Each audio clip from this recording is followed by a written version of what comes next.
Well, while we wait for those chances of snow this week, the tri-states have had a couple instances where freezing rain occurred.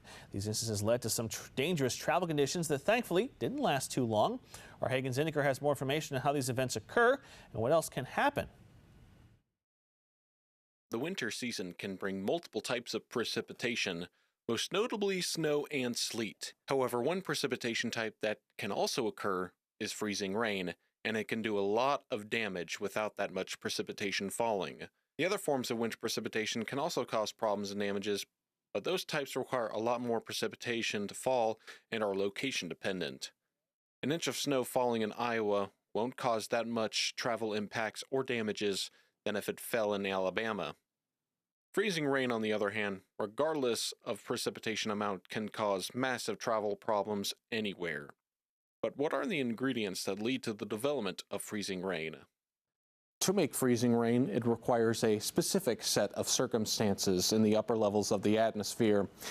If the air mass column is entirely above freezing, then the precipitation will come down as mainly rain. If the column is all below freezing, then expect mainly snow. If there's a small warm layer aloft and the rest underneath that layer is below freezing, then the snow melts into rain, and then that rain refreezes into sleet just before it hits the ground. Freezing rain has a unique balance between the thickness of the above freezing layer and the below freezing layer. The warm layer melts the snow into rain, but the cold layer does not refreeze the rain.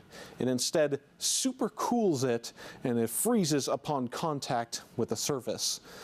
We saw this recently near the Quad Cities, as indicated by this atmospheric sounding taken on February 5th.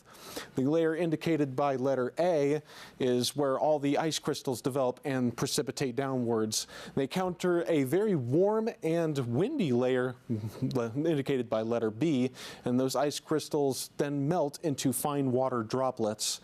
The rest of the trip downward is all below freezing and very saturated, and is just the right height and temperature to ensure that those droplets stay in liquid form and become supercooled upon contact with the surface.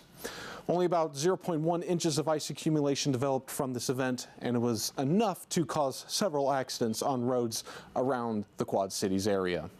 If more accumulation occurs, it can strain power lines and trees, and can lead to massive power outages and even blocked roads. Ice accumulation can also lead to airplane fuselage changes and flight control service problems that affect flight characteristics. All in all, freezing rain and the ice accumulation it creates is a massive problem for all industries and walks of life. Thankfully, the last couple of ice events in the tri-states have been minuscule and have caused little problems. But one could never know when the next major ice storm can occur.